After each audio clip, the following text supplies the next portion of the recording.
Every club, every day. The Global Sports Podcast Network.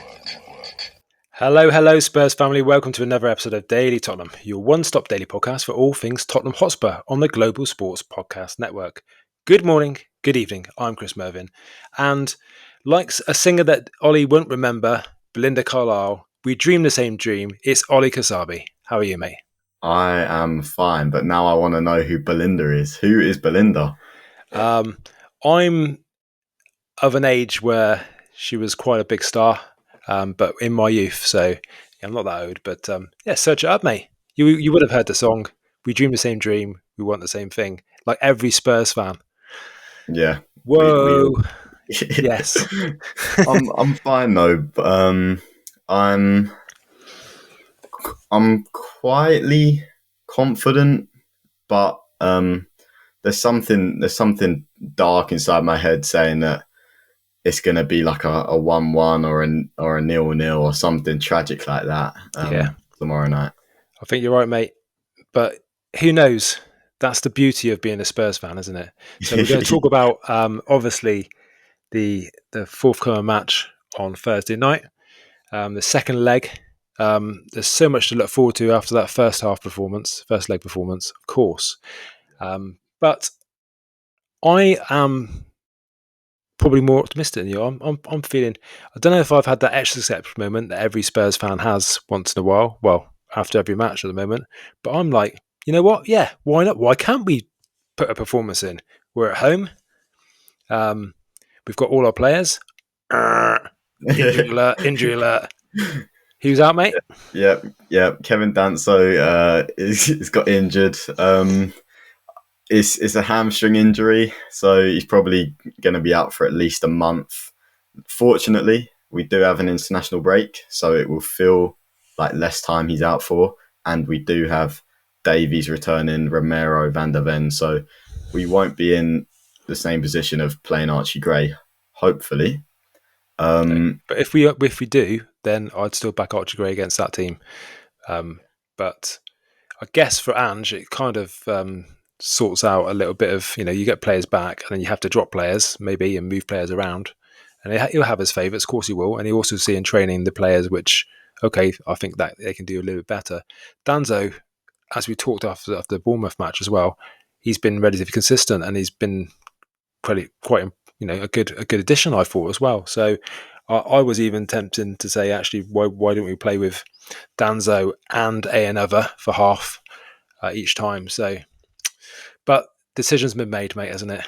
Yeah, I actually had Danso starting over Van der Ven for the game tomorrow until the injury. So it is a shame. I'm a little worried for Van der Ven because he's probably going to start now. Maybe Davies will start, but I think Van der Ven will. And I just have a vision of Van der Ven getting another injury and being out for another 3 months. Yeah. Well, we'll talk about lineups and stuff a little bit later on, but I think you are right in this instance. I think that Danzo would have played perhaps the whole match, and he would have brought in my opinion, Romero for a half and Van der Ven for a half as well, just to get them a bit up to speed before the international break, and hopefully they have some minutes and more training over those periods. Now we've got obviously Davies, and he may well be that Davies is a new Danso, or vice versa. I don't know, getting confused.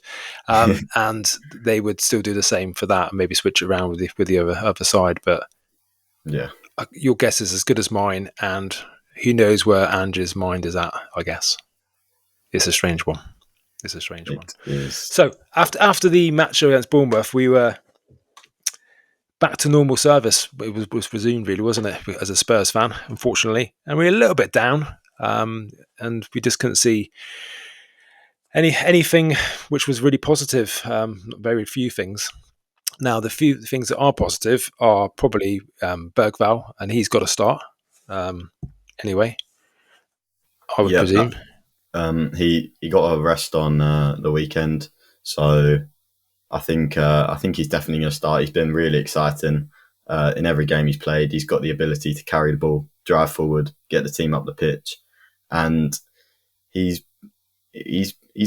think he's a nailed-on starter now. To be honest, he's a brilliant player. He's not the first name on the team sheet because, as we had from another podcast, the first name on the team sheet is always Vicario, whoever's in goal. Of course. And another player which we'll include in the starting lineup as well, in my opinion, Bentancur's got that. He's banned, isn't he? Yeah, he's got too many yellow cards there. So Gray, I would put him in. I wouldn't put Sarr in instead of Bentancur. I put Gray in because come off the hour, come off the man. Is his birthday today, I believe? Yep, it is. 19. Obviously, he'll be listening to this in the gym. Archie, good on you, mate. Thanks for the message. And birthday. You're all right. It's a great podcast. And best of luck, and hope you have a good evening. There we go for the fans out there. If there are fans out there, actually, but while I was talking about this, we are on the lookout for some new podcasters as well. We're always looking out for different people to come on board, with myself and Ollie and Joe. And we only do a couple of podcasts a week. And, if you are interested, then get in touch with us on our social media channels at Daily Tottenham. More than happy to talk to you about it really. And, get in touch. Doesn't matter where you are. You could be in Alaska. We could be in Canada or America. We've got good following over there. Or you could be just down the road, down in London. Who knows? So get in touch. Right, getting back to what we came on here to talk about. Spurs in general. So, when I looked at the team, AZ Alkmar, they obviously pressed us quite well. And it wasn't anywhere near the quality of press as Bournemouth did at the weekend, to be honest. And we let them come on to us again. But am I right in thinking that I'm not really that... I think as long as we played... we elevated the levels as we did about Bournemouth. I don't know why we lowered ourselves down to teams sometimes when we play against them. It really does annoy me because they were no good. It's like when we played Tamworth. You're like, what? Why are they still in it? Why aren't we just doing another level? I feel like sometimes in the past, Tottenham have fallen to other teams' level, and in the past maybe 5 years, we have been at points a really elite club, and we've let ourselves down on many occasions because of that. I think their pressing was decent in the first leg, but like you said, nothing like the ability of Bournemouth. And as long as we remain calm, don't get on Vicario's back when he nearly kicks it in his own goal or something, I think we'll be fine with their press. Yeah, I think as long as we don't, as you said, pass it back too much to Vicario, try and play out a little bit more down the width, and even do the long balls. I mean, there's nothing wrong with it, but I know it's against his principles, and he's Andrew's one of those guys who's got he's had a poster printed on the wall, so he goes into his office and it's got these mantras about what he must do, and he prays to the possession gods or whatever he does. But when it works, it does look really, really good. That playing out from the back, it does look really good. But you saw one-touch football. Yeah, you saw Bournemouth do it, didn't they, for the goal that was disallowed? Yeah, and they did that, but it was done with absolute pace, and we have done that at the start of the season. There's no doubt about that. Before we dropped off and things got in the way, things got ugly. You're right there, mate, and that is a good way of describing our season in general.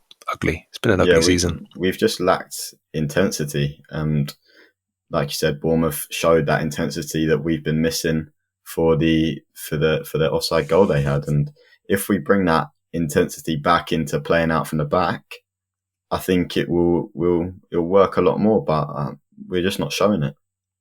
Yeah, quick passing, quick movement, and if in fact for some players, just in general movement, that would be good. Oh yeah, again, there's been none of it. No, enough about Johnson. Let's take an advert. Your body is unique, and Global Sports Podcast Network has partnered with Bioniq, the world's most personalised supplements. Bioniq provide 100% tailor-made supplements designed to deliver precisely what your body needs at exactly the right levels to optimise your health. No guessing. So click the link in the show notes. Use the code GSPN2025 for 40% off your first month's subscription. Bioniq. Don't settle for off-the-shelf solutions made for just anybody. Get what's right for you right now. Right now. Right. Welcome back. Mate, did you watch Liverpool last night? I did. I really enjoyed it. And I was texting my friend and I was just saying that I'm going to have to go from watching Kvaratskhelia, Barcola, Doué and Dembele to Brennan Johnson in 2 days' time. And it's just, I'm jealous of... Dembele, decent. Yeah, but all the players you mentioned were decent, to be honest. And it's just, you just hope and dream that we can get up to those levels again. You really do. I don't think when we had it, especially obviously in Posh's time, I don't think many people, you take things for granted. You really do, like anything in life. And you look back on it, I think those nights where we were the talk of the town, when we were playing so well. Even Kane, like at times when I'm watching Kane play for Bayern, I think, did I take him for granted? Even though we all every Spurs appreciate fan him took so him for much, granted, mate. Yeah, like he carried us so much season on season. He scored 30 goals in the season before he left, and I'm pretty sure that was half of the goals we scored in the league. So, I mean, we really took a lot for granted, and even Kane. Well, one of the players which I know we're going retrospect at the moment, but sometimes looking back is easier than looking forward in this span of place. A social media video came up with Dembele just doing what he does, and I didn't even appreciate him either. Just his handoffs before the players got into contact situation, the way he used to push off the players to get extra speed and just push away, and he was phenomenal. Little bits of it Bergvall reminds me a little bit of him in certain aspects. Yeah, I can see that. So it's going to be really interesting to see how. There's no doubt we've got a gem. We've got an absolute gem with him and Gray and Bergvall in particular, because he's playing his own position. He's really flourishing now. So it's going to be interesting to see what he does in the future. But yeah, I think he can be a big player and go into a proper big club. Yeah, that's the thing about it, though, isn't it? Any team, especially in the Premier League, even has the pull of Real Madrid will always pull a player, or etc. In Barcelona, and even PSG, I suppose, in some respects, if they start winning, and Bayern, and you just know that you want players to stay for they're not going to, because they look at Kane. Kane will win something this year, which he deserves to, and I want nothing more than Kane to win everything he can for Bayern. But it's just a shame that that most players think, oh yeah, if a big club comes in, well, we used to be that club. It's just players will know the history of Tottenham and the fact that we haven't won a trophy for 17 odd years, and maybe they'll be a few years into their career at Tottenham, have a couple years left on their deal, and think, yeah, if I'm better than this club, I'm going to go. Yeah, and that's the scary thing when you look at players coming through, and I know that it's only their first season and they might bomb next season and lots of things happen, injuries, etc. But you're looking at players who we can get who are decent, and every time we get that now over the last few years, and Bergvall and Gray will probably be one of those ones. Yes, the papers want to make money and get clicks, etc., saying, oh, Real Madrid were looking at Archie Gray because of his versatility and stuff. That's not going to happen yet. But that at some point there's going to be truth in that rumour, because if they're good enough, they're going to go there. Yeah, I mean, Real Madrid just have signed players at young ages. They're not afraid to do it. No. So it's if Archie Gray gets the time in midfield and he plays the way he's been playing, I think he's only going to get better. And then you never know. Real Madrid might come calling. I wouldn't be shocked. I wouldn't. It's going to be interesting when that time comes. And as we said about Levy lots of times, he's going to be here for a long time unless something dramatic happens with, the money's right and he goes. But I think that, someone comes in a big offer, even end of this season, midpoint next season, big money for him, and he can make a lot of money from what he bought him for from Leeds. Yeah. The thing is, when these players go or have these big price tags, I don't even want them to go. So if we got like 100 million offered for Bergvall or more than that, I wouldn't want him to go, because I know that money is going right into Levy's pocket and none of it's going back into the football. So I don't care what the price tag is. I want these players to stay. But I just know that's not going to be the case. Yep. And they replace him with somebody who's not nowhere near it, but he's cheaper, and it's just to plug a gap, and it's not the long-term objective. And that's what you kind of need. You need a fresh, as we know, fresh from the top. And you've backed Ange all the way. Of course you have. That's more to do with the project as well, isn't it? These players are part of the project as well, I guess. So they need to be on board for the rest of the project. And that's what you sign contracts for, I guess, really, to be on. And you're sold that where we're going from where we are now. And it's painful this season, especially after the first few games. But it's hard for a lot of people to see where we can go with Ange, and I get it. But I don't know. I don't know if it's how much I want it to work, or if I do believe it will work. But I do have a big part of me that believes Ange will win us a trophy if he gets the time. But if we go out tomorrow, unfortunately, I think he's going to go. I think you're right. And, there's nothing to play for at all then, is there? No. They've sent an email out today about, I think, tickets and things like that, and even pre-season stuff. Yeah. They froze season ticket prices, which is the bare minimum, really, because we're the most expensive season tickets in English football. We're the fourth most expensive in all of Europe, and we're 13th in the Premier League. So it's the bare minimum, really.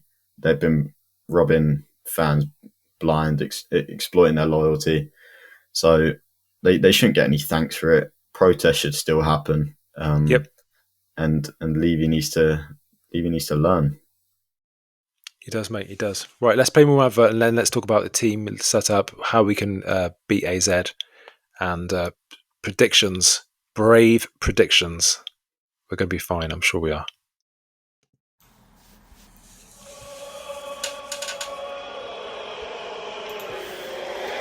This podcast is part of the Global Sports Podcast Network, the only network bringing you exclusive daily news and views on your Premier League team, the Premier League, women's football and fantasy football.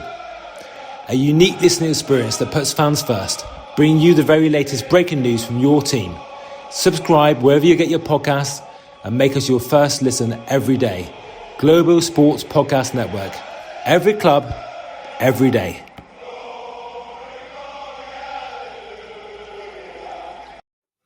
Glory, glory, hallelujah. We are back. Let's chat about the team lineup then, who we think is going to be starting, failing any mishap for somebody twisting their knee coming off the bus. Off the team bus, yeah. Mate, it has happened. It has happened. I'm from the age where Dave Besant, the Wimbledon keeper before the FA Cup final, dropped something on his foot, I think, and broke his foot before he could play the FA Cup final. Oh, wow. So these things do happen in football, unfortunately. So lineups wise, are you going very similar to what we had before, or I saw one today where people were saying they would put Tell on the right instead of Johnson? Then that might be wishful thinking, and I'm not even sure that Ange will do that. But you'd be okay with that, wouldn't you? I actually do have Tell on the right in my lineup. Purely. Okay, go on then. Okay. Vicario. Who's your first name on the team sheet, mate? Vicario is the first name on the team sheet. Spence at right back, no surprise there. Yep. He's undroppable. Romero and Van der Ven, strongest centre halves. Udogi, I think that's actually our strongest back line, starting for the first time in months. Gray and Bergvall in midfield with Maddison. Nice. They all had a rest. Well, not full rest, but they didn't start against Bournemouth. Son on the left, Solanke up top, and Tell on the right. have Tell on the right because Ange said maybe a week and a half ago, that he wanted Tell to play out wide. I think it was just after the first leg where Solanke, we thought he got injured, and he was thinking about playing Tell out wide and Solanke up top when Solanke was fit again. So I think Tell will go on the right. I don't think that's his most natural position. I still think his most natural position is the left. Yeah. But we've got 15 left wingers. Yeah, Mikey Moore, Odegaard, Son, Tell. I'd like to see Tell on the left and Odegaard on the right in the Premier League before a European game, providing we go through. But Odegaard can play right, can't he? Yeah, he played on the right against Bournemouth for the second half. Yeah, he switched over. Yeah.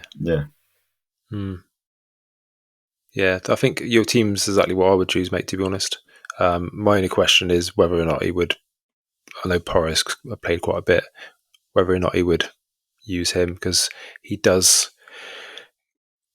put the balls in. You know, he has got a great bit of technical ability, Porro, but Spence, he's playing on. I mean, instead of a doggy, level. So I'll put Spence on the left, and then Spence on the left.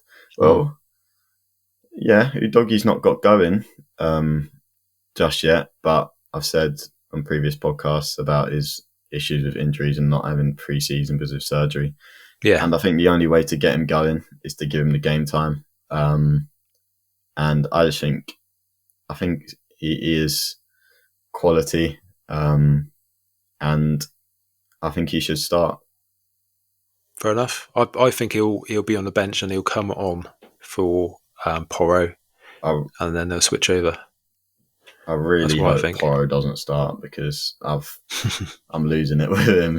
That right hand side, Johnson and Porro is painful to watch. Yeah, he's 50% of the problem though, isn't he? At least if he does go and mix it up and put Tell on the right, or about etc., or even Mikey Moore, I'd take anybody. I'd take anyone would offer more than Johnson.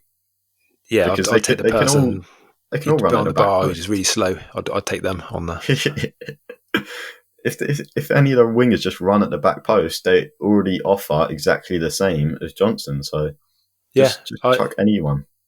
There was a post which I commented on one of these fan chat things. I don't know which one it was, but somebody was basically saying that Solanke is a total waste of money, etc. Wow. And I thought, I'm not having that. So I bit back. Of course I did. He's probably fishing anyway, but I bit back anyway and said, no, mate, you're wrong. I think, I like him. He works hard.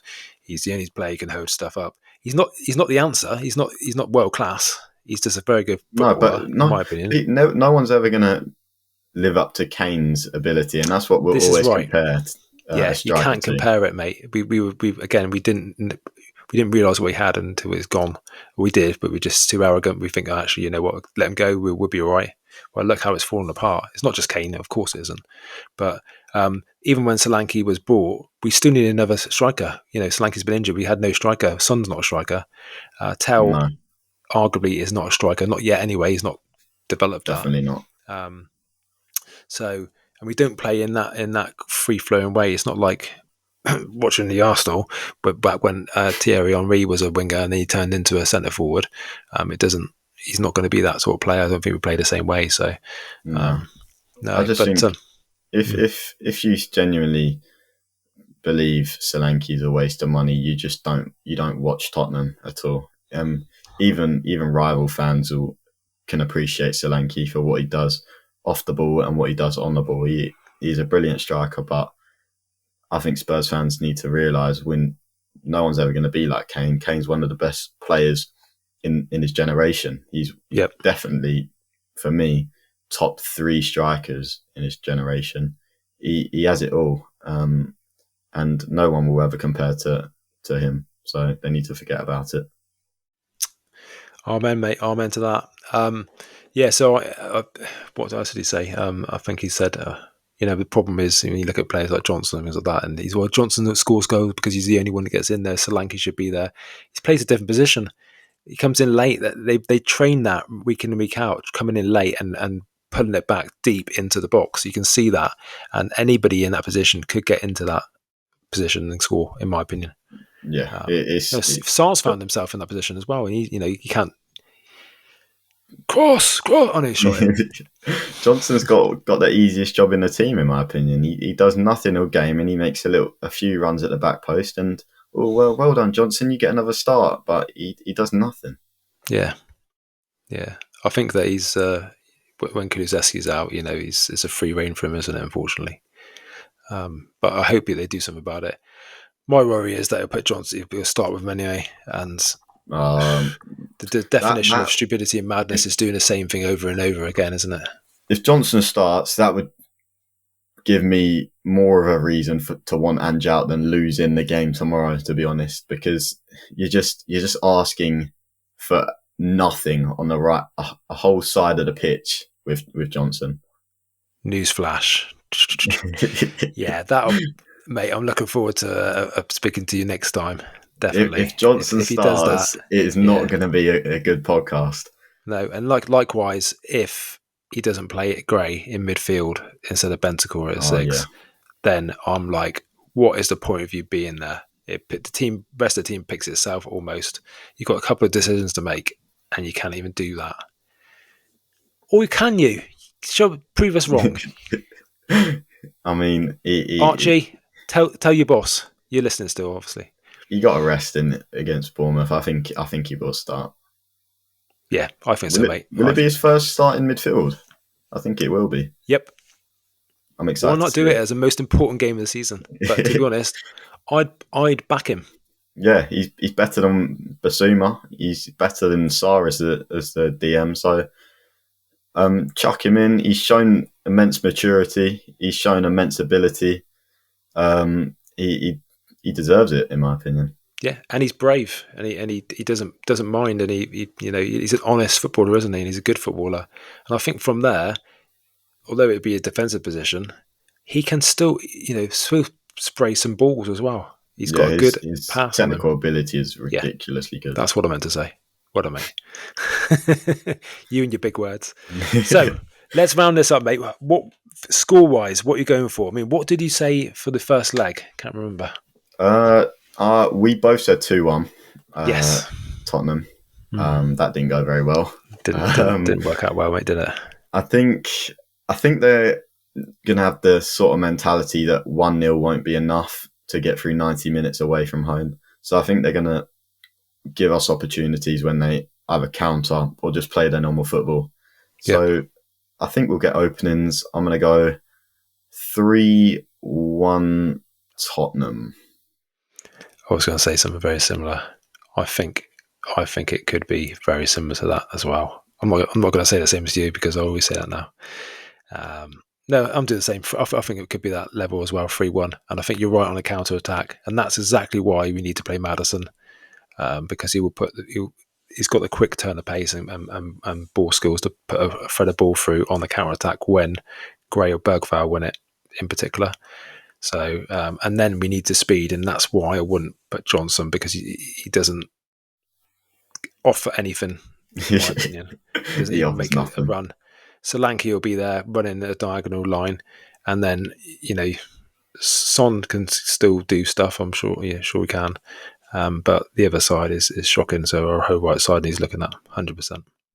Yeah, I think with Tell on the right as well, because Ange seems to think he can kind of play as a striker. He have that finishing ability, so he can get on the end of the crosses from Son and finish just as a striker would or Johnson would. So I think it would really benefit the team if Tell started. Well, let's hope they're listening, mate. Let's hope you're listening. So on that bombshell, that's all we've got time for, I guess. Daily Tottenham today. Thank you so much again for listening, and obviously make sure to follow us on our socials at Daily Tottenham and our YouTube channel at Global Sports Podcast Network Limited. Until next time, it is goodbye from Super Ollie Kasabi. Goodbye. He's off to check out who Belinda Carlisle is and Why the hell he hasn't heard of her before? But that'll be an age thing, certainly. And it's goodbye for me, Chris Mervyn. Goodbye. You've been listening to Daily Tottenham on the Global Sports Podcast Network. Come on, you Spurs. Biggest game of the season. We can do this. Every club, every day. The Global Sports Podcast Network.